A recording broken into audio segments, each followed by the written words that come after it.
నమస్కారం. NI news కి స్వాగతం. హెడ్లైన్ చూద్దాం.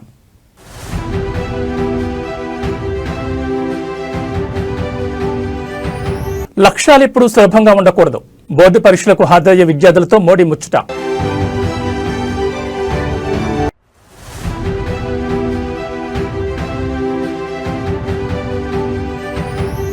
నేడు నిజామాబాద్ జిల్లాకు రేవంత్ రెడ్డి పలు అభివృద్ధి పనులకు శంకుస్థాపన.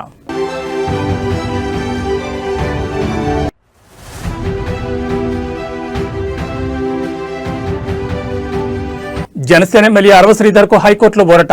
శ్రీధర్ వివరణ తీసుకోవాలని ధర్మాసనం ఆదేశం.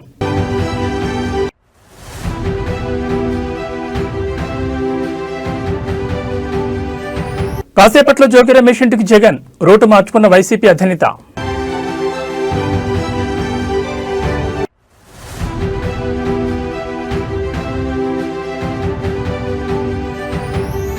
రుణగ్రహీతలకు ఊరట. కీలక వడ్డీ రేట్లు యథాతథం. ఇక వివరాలు చూస్తే లక్ష్యాలు ఎప్పుడూ సులభంగా ఉండకూడదని ప్రధాని మోడీ సూచించారు. పరీక్ష పే చర్చ 9వ సీజన్లో భాగంగా బోర్డు పరీక్షలకు హాజరయ్యే విద్యార్థులతో మోడీ ముచ్చటించారు. గుజరాత్, కోయంబత్తూర్, రాయ్పూర్, గౌహతి, ఢిల్లీ విద్యార్థులు పాల్గొన్నారు. ఈ సందర్భంగా విద్యార్థులతో మాట్లాడుతూ ఆత్మవిశ్వాసం నింపారు. పలు సూచనలు, సలహాలు ఇచ్చారు. నైపుణ్యాల ముఖ్యమా, మార్కులా అని పిల్లలు వేసిన ప్రశ్నకు మోడీ సమాధానమిచ్చారు.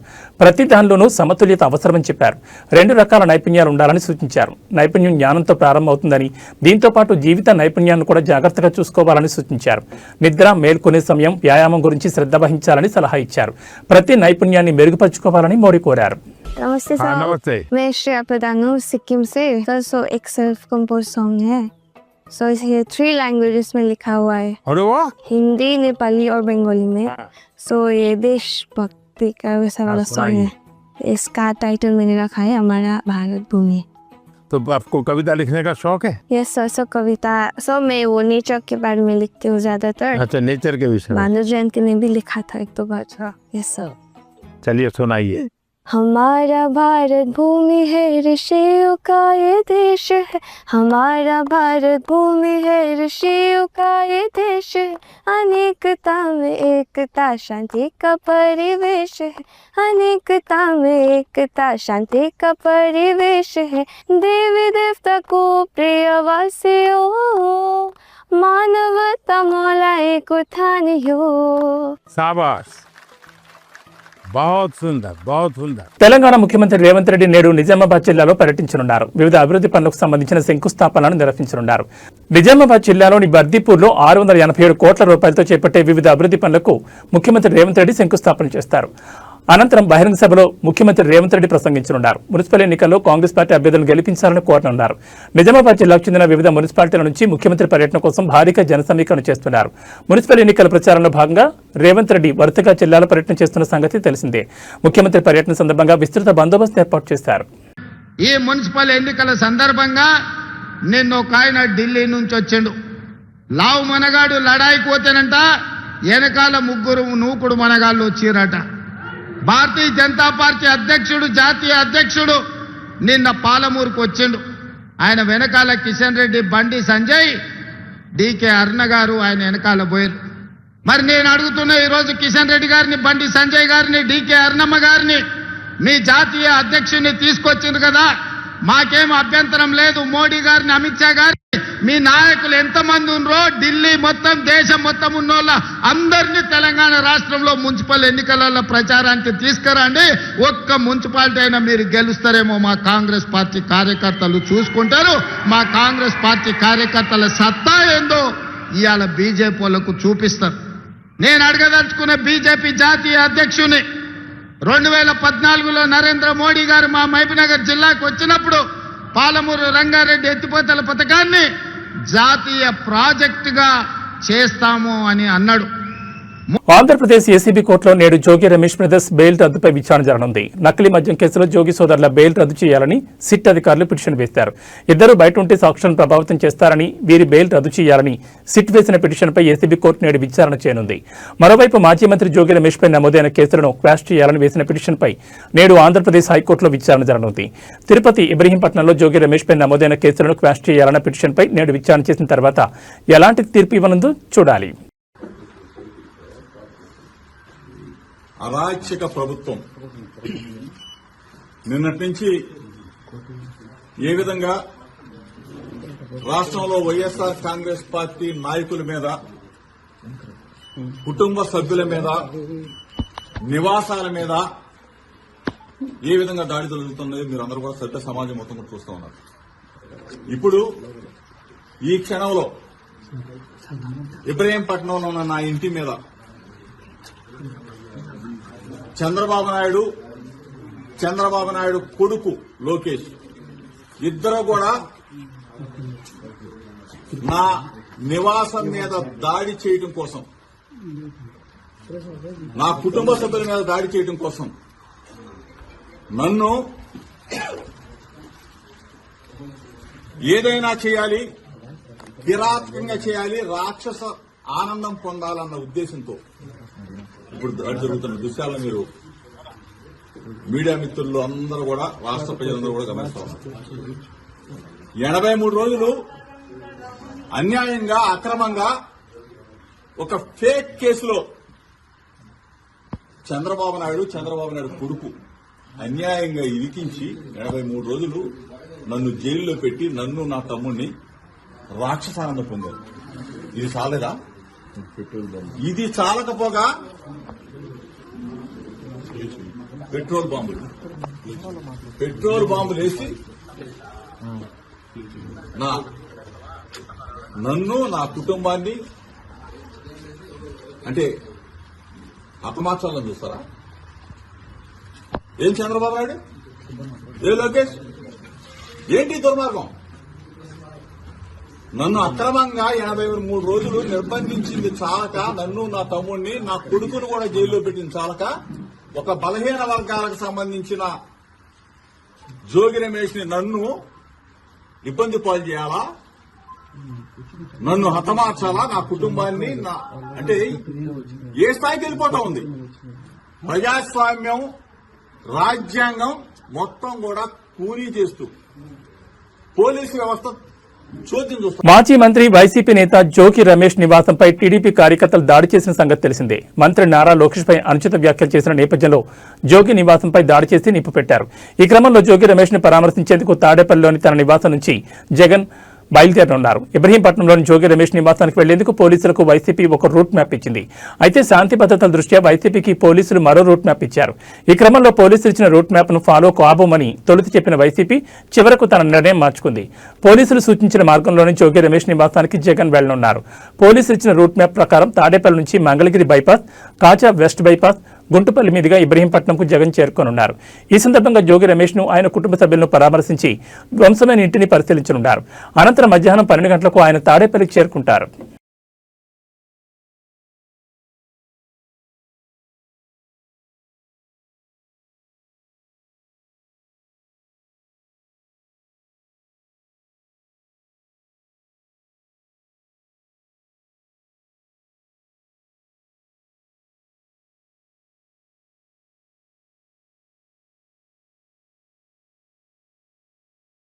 ఆంధ్రప్రదేశ్ మద్యం కుంభకోణం కేసులో నిందితుల బెయిల్ పిటిషన్పై నేడు ఏసీబీ కోర్టులో విచారణ జరగనుంది. ఈ కేసులో నిందితులుగా ఉన్న బాలాజీ గోవిందప్ప, ధనుంజయ రెడ్డి, కృష్ణమోహన్ రెడ్డిలకు కండిషన్ బెయిల్ ఇచ్చిన సంగతి తెలిసిందే. అయితే వీరి బెయిల్ను రద్దు చేయాలని సిట్ అధికారులు న్యాయస్థానాన్ని ఆశ్రయించారు. అయితే ఈ బెయిల్పై ముగ్గురు నిందితులు సుప్రీంకోర్టును ఆశ్రయించగా ట్రయల్ కోర్టులోనే విచారణ చేపట్టి నిర్ణయం తీసుకోవాలని చెప్పింది. దీంతో నేడు బాలాజీ గోవిందప్ప, ధనుంజయ రెడ్డి, కృష్ణమోహన్ రెడ్డి బెయిల్ పిటిషన్లపై ఏసీబీ కోర్టు విచారణ చేయనుంది. సిట్ మాత్రం వీరు బయట ఉంటే సాక్షులను ప్రభావితం చేసే అవకాశం ఉందని వాదించనుంది.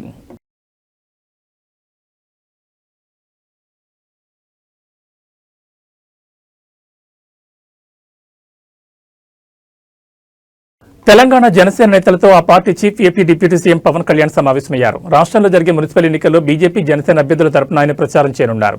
ఈ క్రమంలోనే ప్రచార షెడ్యూల్ను ఖరారు చేసేందుకు తెలంగాణ జనసేన నేతలతో పవన్ మంగళగిరిలోని పార్టీ కార్యాలయంలో భేటీ అయ్యారు. ఈ మీటింగ్లో పార్టీ నేతలు మహేందర్ రెడ్డి, రామ్ తాడూరి, శంకర్ గౌడ్, సాగర్, రాజలింగం పాల్గొన్నారు. శుక్రవారం ప్రచార షెడ్యూల్ రిలీజ్ చేస్తామని తెలంగాణ నేతలు చెబుతున్నారు. బీజేపీ స్టేట్ ప్రెసిడెంట్ రామచంద్రరావు, కేంద్ర మంత్రులు కిషన్ రెడ్డి, బండి సంజయ్ ఇతర ఎంపీలతో చర్చించి పవన్ ప్రచారంపై షెడ్యూల్ రెడీ చేస్తున్నామని వివరించారు.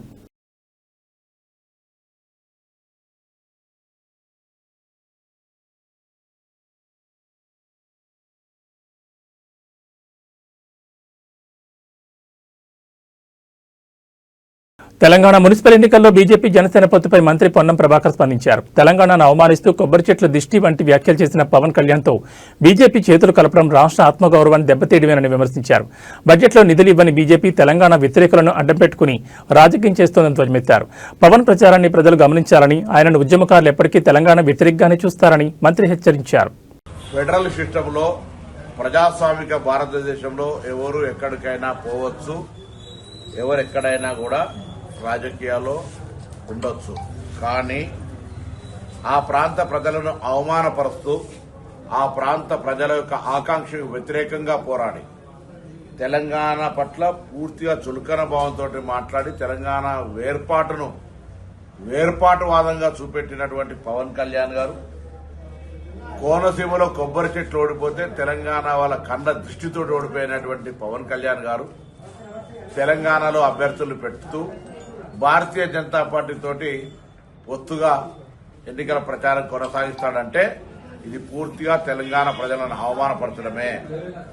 తెలంగాణ ప్రజలను కళ్ళు అంత దృష్టితోటి కోనసీమ కొబ్బరి చెట్లు ఎండిపోయినాయని మాట్లాడిన వ్యక్తి, అటువంటి వ్యక్తితోటి భారతీయ జనతా పార్టీ ఏ విధంగా పొత్తు పెట్టుకుంటుందో చెప్పాల్సిన అవసరం ఉంది. ఎన్నికల్లో ఓట్లు అడిగే ముందు భారతీయ జనతా పార్టీ తెలంగాణకు సంబంధించి లైంగిక వేధింపుల ఆరోపణలు ఎదుర్కొంటున్న రైల్వే కోడూరు జనసేన ఎమ్మెల్యే అరవ శ్రీధర్ కు ఏపీ హైకోర్టులో ఊరట లభించింది. తనపై నమోదైన లైంగిక వేధింపుల కేసును కొట్టివేయాలని కోరుతూ ఆయన దాఖలు చేసిన పిటిషన్ విచారించిన హైకోర్టు కీలక ఆదేశాలు జారీ చేసింది. ఈ వ్యవహారంపై అరవ శ్రీధర్ వివరణ తీసుకోవాలని పోలీసులను న్యాయస్థానం ఆదేశించింది. బీఎన్ఎస్ చట్టంలోని సెక్షన్ 35(3) నిబంధనల ప్రకారం నడుచుకోవాలని, అరెస్టు వంటి కఠిన చర్యలు తీసుకోవద్దని సూచించింది. ఒకవేళ అరెస్టు చేయాల్సి వస్తే తప్పనిసరిగా రాతపూర్వకంగా కారణాలు నమోదు చేయాలని ఆదేశించింది. విచారణ సందర్భంగా అరవ శ్రీధర్ తరపు న్యాయవాదులు తమ వాదనలు వినిపిస్తూ రాజకీయ దురుద్దేశంతోనే శ్రీధర్పై కేసు నమోదు చేశారని చెప్పారు. వాదనలు విన్న న్యాయమూర్తి జస్టిస్ వెంకట జ్యోతిర్మయి ఎమ్మెల్యే వివరణ తీసుకోవాలని పోలీసులను ఆదేశించారు. దీంతో ఆయనకు స్వల్ప ఊరట లభించినట్లయింది. కేసు వివరాల్లోకి వెళ్తే ఓ మహిళా ఉద్యోగి ఇచ్చిన ఫిర్యాదు మేరకు జాతీయ మానవ హక్కుల కమిషన్ ఆదేశాలతో రైల్వే కోడూరు పోలీసులు శ్రీధర్పై లైంగిక వేధింపుల కేసు నమోదు చేశారు. అయితే తనపై ఆమె చేసిన ఆరోపణలు నిజం కాదని ఎమ్మెల్యే తొలి నుంచి వాదిస్తున్నారు. మరోవైపు పార్టీ పరంగా కూడా ఈ విషయంపై జనసేన అధిష్టానం త్రిసభ్య కమిటీతో విచారణ జరిపించిన సంగతి తెలిసిందే. నాకు ఎవరైతే ఆ వ్యక్తికి జరిగిందో పూర్తిగా ఇది వ్యక్తిగత విషయం. దయచేసి ఎవరు కూడా పార్టీలకి రుద్దొద్దు. ముఖ్యంగా జనసేన పార్టీ అనే పేరు ఎత్తకుండా వ్యక్తిగత జరిగిన విషయం కాబట్టి వ్యక్తిగతంగానే నేను కమిటీకి సబ్మిట్ చేశాను. కమిటీ ఏదైతే మన పార్టీ చెప్తుందో అదేవిధంగా పార్టీ కూడా నాకు చెప్తారో ఆ చెప్పిన తర్వాతే నేను ముందుకెళ్తాను. ఖచ్చితంగా ఇన్వాల్వ్ అయ్యారండి. ఆయన ఇన్వాల్వ్మెంట్ ఖచ్చితంగా ఉంది. వాళ్ళు ఎప్పుడు కంట్రోల్ చేస్తూనే ఉండేవాళ్ళండి శ్రీధర్ని. శ్రీధర్ నాతో చాలా సార్లు చెప్పి డమ్మీ క్యాండిడేట్ అండి, అది రైల్వే కోడూరులో ఉన్న ఎవరికైనా తెలుస్తుంది. తెలంగాణ సీఎం టీపీసీసీ మాజీ అధ్యక్షుడు రేవంత్ రెడ్డికి రాష్ట్ర హైకోర్టులో చుక్కెదురైంది. గతంలో తనపై నమోదైన క్రిమినల్ కేసులను కొట్టివేయాలని కోరుతూ ఆయన హైకోర్టులో దాఖలు చేసిన క్వాష్ పిటిషన్ను న్యాయస్థానం తోసిపుచ్చింది. ఈ వివాదానికి సంబంధించిన తదుపరి విచారణను కోర్టు ఈ నెల 21వ తేదీకి వాయిదా వేసింది. సీఎం రేవంత్ రెడ్డి టీపీసీసీ అధ్యక్షుడిగా ఉండగా 2023లో జరిగిన అసెంబ్లీ ఎన్నికల సమయంలో భూపాలపల్లిలో నిర్వహించిన ఒక బహిరంగ సభలో రేవంత్ రెడ్డి ప్రసంగిస్తూ మాజీ ఎమ్మెల్యే గండ్ర వెంకటరమణారెడ్డిపై అనుచిత వ్యాఖ్యలు చేశారు. దీంతో తన వ్యక్తిత్వాన్ని దెబ్బతీసేలా అభ్యంతరకర రీతిలో రేవంత్ రెడ్డి మాట్లాడారని గండ్ర వెంకటరమణారెడ్డి పోలీసులకు ఫిర్యాదు చేశారు. ఈ ఫిర్యాదు ఆధారంగా పోలీసులు రేవంత్ రెడ్డిపై క్రిమినల్ కేసులు నమోదు చేశారు. తాజాగా ఈ కేసులను కొట్టివేయాలని రేవంత్ రెడ్డి హైకోర్టును ఆశ్రయించారు. రాజకీయ కారణాలతోనే తనపై కేసులు పెట్టారని ఆయన తరపు న్యాయవాదులు వాదించినప్పటికీ న్యాయస్థానం ఆ వాదనతో ఏకీభవించలేదు. ప్రాథమిక ఆధారాలను పరిశీలించిన అనంతరం కేసు విచారణ దశలో ఉన్నందున ఇప్పుడు కొట్టివేయలేమని స్పష్టం చేస్తూ పిటిషన్ తిరస్కరించింది. దీంతో ఈ నెల 21న జరిగే విచారణలో కోర్టు ఎలాంటి నిర్ణయం తీసుకుంటుందోనని రాజకీయ వర్గాల్లో ఆసక్తి నెలకొంది. ఈ మున్సిపల్ ఎన్నికల సందర్భంగా నిన్న ఒక ఆయన ఢిల్లీ నుంచి వచ్చిండు. లావు మనగాడు లడాయికి పోతేనంట వెనకాల ముగ్గురు నూకుడు మనగాళ్ళు వచ్చిరట. భారతీయ జనతా పార్టీ అధ్యక్షుడు, జాతీయ అధ్యక్షుడు నిన్న పాలమూరుకు వచ్చిండు. ఆయన వెనకాల కిషన్ రెడ్డి, బండి సంజయ్, డీకే అరుణ గారు ఆయన వెనకాల పోయారు. మరి నేను అడుగుతున్నా ఈరోజు కిషన్ రెడ్డి గారిని, బండి సంజయ్ గారిని, డీకే అరుణమ్మ గారిని మీ జాతీయ అధ్యక్షుడిని తీసుకొచ్చిండ్రు కదా, మాకేం అభ్యంతరం లేదు. మోడీ గారిని, అమిత్ షా గారిని మీ నాయకులు ఎంతమంది ఉన్నారో ఢిల్లీ మొత్తం దేశం మొత్తం ఉన్నోళ్ళ అందరినీ తెలంగాణ రాష్ట్రంలో మున్సిపల్ ఎన్నికలలో ప్రచారానికి తీసుకురండి. ఒక్క మున్సిపాలిటీ అయినా మీరు గెలుస్తారేమో మా కాంగ్రెస్ పార్టీ కార్యకర్తలు చూసుకుంటారు. మా కాంగ్రెస్ పార్టీ కార్యకర్తల సత్తా ఏందో ఇవాళ బీజేపీ వాళ్ళకు చూపిస్తారు.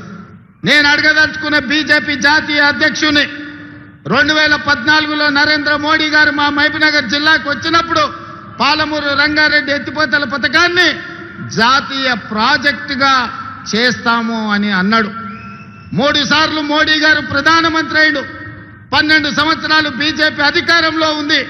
మీకు చేతులు రాలేదా? పాలమూరు రంగారెడ్డి ఎత్తిపోతల పథకాన్ని జాతీయ ప్రాజెక్టుగా ప్రకటించాలన్న ఆలోచన కానీ మీకు దేవుడు ఇవ్వలేదా అని నేను అడుగుతున్నా. ఇవాళ కాళేశ్వరం ఇయ్యలేదు. వైఎస్ఆర్ జిల్లా ప్రొద్దుటూరులో ఒక కాఫీని ముగ్గురికి పంచి ఇవ్వలేదన్న కోపంతో మున్సిపల్ అధికారి అత్యుత్సాహం ప్రదర్శించారు. హోటల్ యజమాని నిరాకరించడంతో ఆగ్రహించిన అధికారి 15 నిమిషాల్లో జేసీబీ తెప్పించి హోటల్ ముందున్న ర్యాంపును అక్రమ కట్టడమంటూ తొలగించేందుకు యత్నించారు. యజమాని రోడ్డుపై పడుకుని జేసీబీని అడ్డుకోవడంతో అధికారులు వెనక్కి తగ్గారు.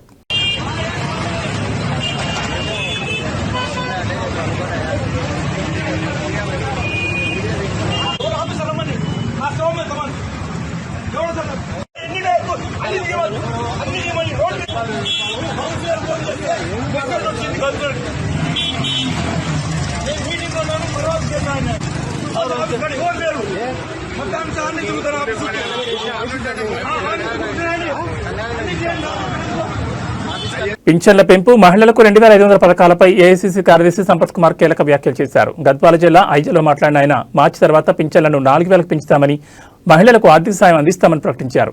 గత ప్రభుత్వం వల్ల దెబ్బతిన్న ఆర్థిక వ్యవస్థను సీఎం రేవంత్ రెడ్డి చక్కదిద్దుతున్నారని, ఇప్పటికే ఉచిత బస్సు, ఇందిరమ్మ ఇల్లు వంటి హామీలను అమలు చేశామని ఆయన ఈ సందర్భంగా గుర్తు చేశారు. రేవంత్ రెడ్డి నుంచి రేషన్ కార్డులు వచ్చినాయి, కాంగ్రెస్ నుంచి రేవంత్ రెడ్డి నుంచి. ఇందిరమ్మ ఇండ్లు వచ్చినాయి, కాంగ్రెస్ నుంచి రేవంత్ రెడ్డి నుంచి. దాదాపు 10 సంవత్సరాల అధికారం నుండి రేషన్ కార్డు ఒక్కటంటే ఒక్కటి లే, డబుల్ బెడ్రూమ్ అంటే ఒక్కటి లే. కానీ 2 సంవత్సరాల్లోనే ఇవన్నీ చేసుకుంటూ ముందుకు పోతా ఉన్నాం. అయినా ఇంకా చేయాల్సిన అవసరం ఉంది. వాస్తవం మాకు గుర్తుంది. మీ అందరికి 2500 రూపాయలు ఇవ్వాలి, పెన్షన్ 4000 రూపాయలు చేయాలి.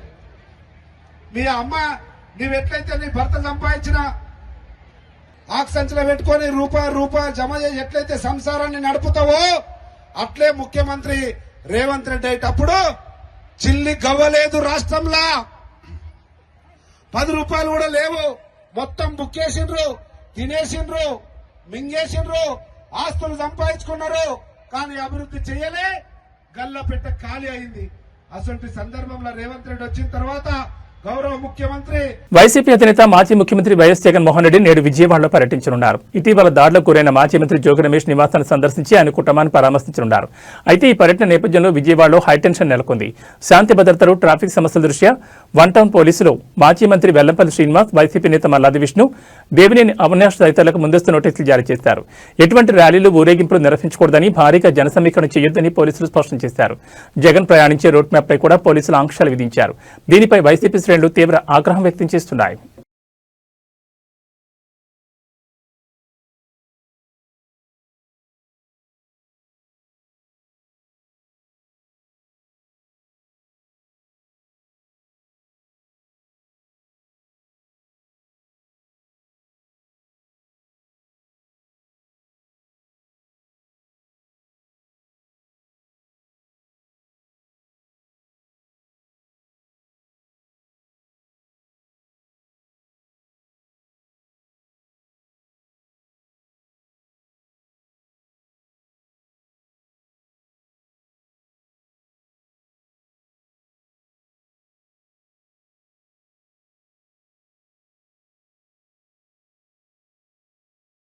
తూర్పుగోదావరి జిల్లాలో ప్రజలకు కంటి మీద కునుకు లేకుండా చేస్తోంది పెద్దపులి. అటవీశాఖ అధికారులు, పోలీసులు 2 రోజులుగా దానికోసం వెతుకుతున్నా ఇంకా ఆచూకీ తెలియలేదు. రాజానగరం మండలం జి ఎర్రంపాలెం, మండపేట మండలం కేశవరం మధ్య ఉన్న కొండపై పెద్దపులి ఉన్నట్లుగా సమాచారం అందడంతో అధికారులు థర్మల్ డ్రోన్ కెమెరాలతో పులిజాడ తెలుసుకునే ప్రయత్నం చేయగా అది కూడా విఫలమైంది. పెద్దపులి ఎక్కడుందో స్పష్టంగా గుర్తించాకే ట్రాంక్విలైజర్ వాడగలమని అధికారులు చెప్తున్నారు. స్థానికులు ఎవరూ దాన్ని రెచ్చగొట్టే ప్రయత్నాలు చేయొద్దని హెచ్చరించారు. పులిని పట్టుకునేందుకు పూణే నుంచి రెస్క్యూ టీం వచ్చిందని తెలిపారు. పులిని జాగ్రత్తగా బంధించేందుకు అధికారులు ఆచితూచి అడుగులు వేస్తున్నారు. క్వారీలు, గుట్టలు, పొదలు ఎక్కువగా ఉండడంతో ఆహారం కోసం పులి మాటు వేసి ఉంటుందని అధికారులు భావిస్తున్నారు. ఈ క్రమంలో ప్రజలు జాగ్రత్తగా ఉండాలని సూచించారు. ముఖ్యంగా కేశవరం, జి ఎర్రంపాలెం, ద్వారపూడి, పాత తొంగపాడు, కొత్త తొంగపాడు, పుణ్యక్షేత్రం గ్రామాల ప్రజలు అప్రమత్తంగా ఉండాలని తెలిపారు. శుక్రవారం ఉదయం నుంచే పులిజాడు కోసం అధికారులు వెతకడం ప్రారంభించారు. ఫిబ్రవరి 3న రాజమండ్రిలోని తొర్రేల్లో పెద్ద పులి రోడ్డుపై కనిపించడంతో వాహనదారులు హడలిపోయారు. దివాన్ చెరువు హైవే సమీపంలో పెద్ద పులిని చూసిన వాహనదారులు భయాందోళనకు గురయ్యారు. ఓ ఇంటి ముందు తచ్చాడిన పులి ఎటు వెళ్లాలో తెలియక చివరికి ఓ కంచెను దూకి కొండల్లోకి వెళ్లినట్లుగా వాహనదారులు తెలిపారు.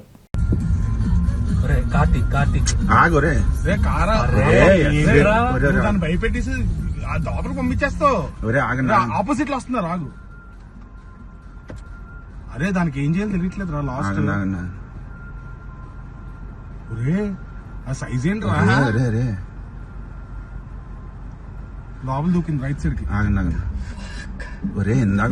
భారతీయ రిజర్వ్ బ్యాంక్ కీలక వడ్డీ రేట్లను యథాతథంగా ఉంచింది. పాలసీ రెపో రేటును ప్రస్తుతం 5.25% మధ్య కొనసాగించాలని ద్రవ్య పరపతి కమిటీ ఏకగ్రీవంగా నిర్ణయించినట్లు ఆర్బీఐ గవర్నర్ సంజయ్ మల్హోత్రా ప్రకటించారు. దీంతో పాటు తమ న్యూట్రల్ మానిటరీ పాలసీ వైఖరికి కట్టుబడి ఉన్నట్లు ఆయన స్పష్టం చేశారు. దేశ ఆర్థిక పరిస్థితులు, భవిష్యత్ అంచనాలను జాగ్రత్తగా పరిశీలించిన తర్వాతే ఈ నిర్ణయం తీసుకున్నట్లు గవర్నర్ తెలిపారు. గత డిసెంబర్ సమావేశం తర్వాత ప్రపంచవ్యాప్తంగా ప్రతికూలతలు పెరిగినప్పటికీ ప్రభుత్వం కుదుర్చుకున్న వాణిజ్య ఒప్పందాలు ఆర్థిక వ్యవస్థకు సానుకూలంగా ఉన్నాయని ఆయన అన్నారు. ద్రవ్యోల్బణాన్ని నియంత్రిస్తూనే వృద్ధికి ఆటంకం కలగకుండా సమతౌల్యం పాటించడమే న్యూట్రల్ వైఖరి ఉద్దేశమని వివరించారు. ద్రవ్యోల్బణం అదుపులోనే ఉందని, ఆర్బీఐ నిర్దేశించిన సహన పరిమితి కంటే తక్కువగా ఉందని మల్హోత్రా పేర్కొన్నారు. 2026-27 ఆర్థిక సంవత్సరం తొలి 2 త్రైమాసికాలకు సిపిఐ ద్రవ్యోల్బణ అంచనాలను వరుసగా 4%, 4.2% సవరించినట్టు తెలిపారు. భారత ఆర్థిక వ్యవస్థ వృద్ధి అంచనాలు ఆశాజనకంగా ఉన్నాయని, దేశీయ అంశాలే దీనికి కారణమని ఆయన అభిప్రాయపడ్డారు. గత డిసెంబర్లో జరిగిన సమీక్షలో వృద్ధిని ప్రోత్సహించేందుకు ఆర్బీఐ రెపో రేటును 5.5% నుంచి 5.25% తగ్గించిన విషయం తెలిసిందే. అంతకుముందు ఆగస్టు, అక్టోబర్లలో రేట్లను స్థిరంగా ఉంచింది. ప్రస్తుతం రేట్లలో మార్పు లేనందున గృహ, వాహన రుణాలతో సహా ఇతర రుణాలపై వడ్డీ రేట్లు ఇప్పట్లో పెరిగే అవకాశం లేదు. The Indian economy continues on a steady improving trajectory, with real GDP poised to register significant higher growth of 7.4% this year as compared to the previous year. Amidst global headwinds, private consumption and fixed investment both supported growth. Net external demand, however, remained a drag, with imports outpacing exports. On the supply side, growth in real GVA on the back of a strong contribution from the services sector and revival in manufacturing activity is estimated at 7.3% this year. Going forward, economic activity is expected to hold up well in the next year. Agricultural activity will be supported by healthy reservoir levels, robust rabi sowing, and improvement in crop vegetation conditions. బంగారం, వెండి ధరల పతనం సామాన్యులకు ఊరటనిస్తోంది. గత కొన్ని రోజులుగా అమాంతం పెరిగిన ధరలు ఒక్కసారిగా దిగి వస్తున్నాయి. ఇవాళ హైదరాబాద్ బులియన్ మార్కెట్లో నేడు కిలో వెండి ధరపై ఏకంగా 20,000 తగ్గింది. ఈ పరిణామం కిలో వెండి ధర 2,80,000 వద్దకు చేరుకుంది. గత 2 రోజుల్లోనే వెండి ధర ఏకంగా 40,000 మేర క్షీణించడం ఇన్వెస్టర్లను, కొనుగోలుదారులను ఆశ్చర్యానికి గురిచేస్తోంది. నిన్న కూడా కిలోపై 20,000 మేర తగ్గిన విషయం తెలిసిందే. మరోవైపు 10 గ్రాముల 24 క్యారెట్ల స్వచ్ఛమైన బంగారంపై 2,070 రూపాయలు తగ్గి 1,52,350 వద్ద ధర కొనసాగుతుండగా 22 క్యారెట్ల బంగారంపై 1,900 తగ్గి ధర 10 గ్రాములకు 1,39,650గా ఉంది. ప్రపంచ మార్కెట్లో వెండి ధరలు గణనీయంగా తగ్గడం స్థానిక మార్కెట్పై ప్రభావం చూపుతోంది. ధరలు రికార్డు స్థాయికి చేరడంతో ఇన్వెస్టర్లు పెద్ద ఎత్తున వెండిని విక్రయించి లాభాలు స్వీకరిస్తున్నారు. అంతర్జాతీయంగా డాలర్ విలువ పెరగడం వల్ల బంగారం, వెండి ధరలు తగ్గుముఖం పట్టాయి. పెళ్లిళ్ల సీజన్ సమీపిస్తున్న తరుణంలో ఈ ధరల తగ్గింపు మధ్యతరగతి ప్రజలకు పెద్ద ఊరటనిస్తోంది. అయితే అంతర్జాతీయ పరిణామాల దృష్ట్యా ధరలు మరికొంతకాలం ఒడిదుడుకులకు లోనయ్యే అవకాశం ఉందని ఆర్థిక నిపుణులు హెచ్చరిస్తున్నారు.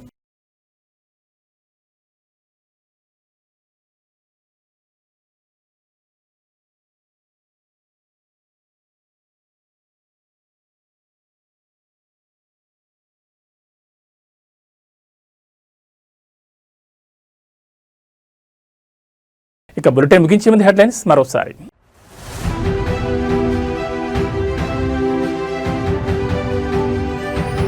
లక్ష్యాలు ఎప్పుడూ సులభంగా ఉండకూడదు. బోర్డు పరీక్షలకు హాజరయ్యే విద్యార్థులతో మోడీ ముచ్చట.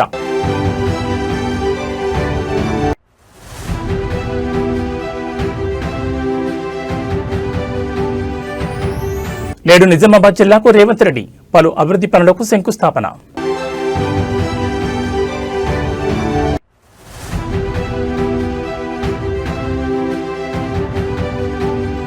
జనసేన ఎమ్మెల్యే అరవ శ్రీధర్కు హైకోర్టులో ఊరట. శ్రీధర్ వివరణ తీసుకోవాలని ధర్మాసనం ఆదేశం.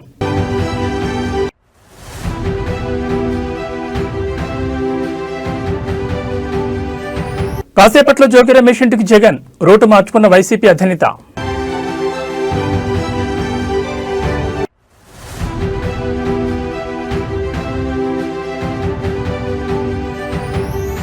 రుణగ్రహీతలకు ఊరట, కీలక వడ్డీ రేట్లు యథాతథం. ఏబీ బులెటిన్ విశేషాలు. నమస్కారం.